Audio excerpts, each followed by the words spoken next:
Hello friends, Tanya here with a video for Spellbinders. They have come out with some Slimline products, and one of my favorite is this embossing folder. It's called the Slimline Flora embossing folder, and it has this wonderful all over floral graphic image. Now the sandwich for this is just the platform with the embossing folder with one cutting mat on top. And for this card, I am going to use a rainbow ink pad. This one happens to have come from the My Monthly Hero kit from last month, I believe. And it has this beautiful rainbow effect. Super easy to accomplish with a brayer. You just ink it right over the top of the raised edge. Next, we're going to use the Have a Colorful Day Glimmer foil kit that was from several months ago, and this Moondust Glimmer foil, and one of the sentiments that says have a colorful day. I think it goes perfect with this floral rainbow background. So I'm going to secure this to a piece of 80-pound Nina Solar white cardstock, and I am going to put it on my heated up Glimmer foil platform and put my shims on top. And I did have to stick it back in the platform to get it to the right temp and push my button to have the timer go. Then I found a banner in the Glimmer Foils of the Month stash to create this banner to secure to the front of the card. I'm going to use my Barely Art precision glue and some coaster blank pieces, and you could use dimensionals, foam tape, whatever you like to do to add dimension. I've already added some coaster blanks to the back of this panel that I cut to, I think it's 3 1/4 by 8 1/4, and adhering that to a slimline card base that is 3 1/2 by 8 1/2 inches long. And I like to put something heavy on top of my card layers when they are drying, just for a few seconds. I'm going to pull out my trusty T ruler to make sure that I have this sentiment lined up nicely on the card base, and again a little bit of heavy weight to keep that secured down. It is on top of a layered background. I did pull out a card kit of the month die set to create some extra flowers. Now, I had a lot of fun brayering on the rainbow ink and using the embossing folder to create different effects. And this time I'm going to lay down the rainbow effect, not terribly heavily, kind of a medium application, just going it over and over again with my brayer until I get the color I'm hoping to achieve. Next, I'm going to take the embossing folder, and I want the side that the flowers are recessed on because I want to make the background darker and have the flowers stay lighter. I'm going to use a little post-it note here from my stash, and in real life, I'm a nurse, so I have probably decades old stash of post-it notes from pharmaceutical companies, so I don't even know what that med is, but I'm putting an application of more of the rainbow on there.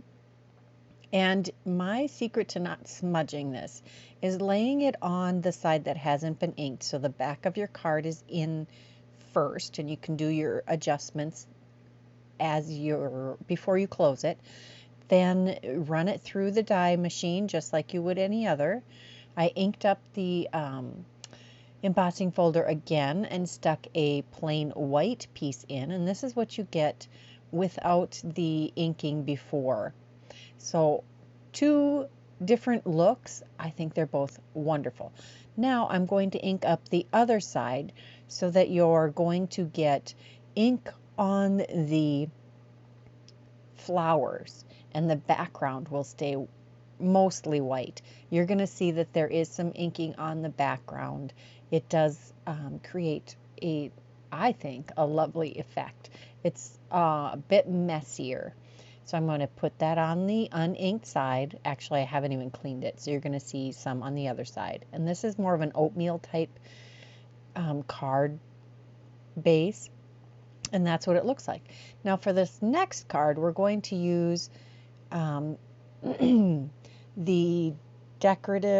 stacked decorative edges, which was a small die of the month from a few months ago, to create this dotted scalloped border for the panel. I did emboss just a plain white panel here, and we're going to match up the embossing on the layers. So we're going to put the rainbow layer on the scalloped border, and then we're going to place it on the white panel in the same spot that the embossing is, so that it just is a seamless pattern across the front. I also used the Scalloped Rectangle Glimmer Essentials kit, and this was from a few months ago also. Bring out those kits, use them, that's what they're for. I love this Essentials Glimmer kit. It happens to have several different sentiments here. We've got happy, thanks, and hello, happy birthday. And that's what I chose to use on this one. And I did use the Prism Glimmer foil. Now I'm going to add just a few gems to jazz it up a little bit. Gems always help. And Spellbinders does carry some gems also. That happen to be fairy rocks from Trinity Stamps. Now these are the leftover pieces from that panel I cut out for the last card. And I'm going to just use those to cover I believe this is 4x3 piece of white cardstock, just to use as a base to adhere those to. And honestly, even if you didn't cover up the seam, you really wouldn't be able to tell very well that that was 2 pieces. I'm going to add a little coaster blank on the back because I really enjoy dimension. And then I'm going to take a piece of white cardstock that has some texture to it and cut that down to 4 by 5 1/4 with one of the Essential Rectangles dies. Add a little dimension to that with some coaster blank also, and adhere that to a 4 1/4 by 5 1/2 inch card base, again using the Barely Arts Precision Glue, which is amazing. It's pretty much the only adhesive I use anymore. Now we're going to layer up all of these layers, and as you can see, I used some iridescent mirror foil and another one of the stacked decorative edges that cuts out thanks with white and mirror cardstock. And I'm going to put that over the seam, and then you have a beautiful, quick and easy, I think it's quick and easy, thank you card. And I never have enough of those in my stash. And I like thank you cards to look extra special. So you see that embossing folder can work for more than just Slimline.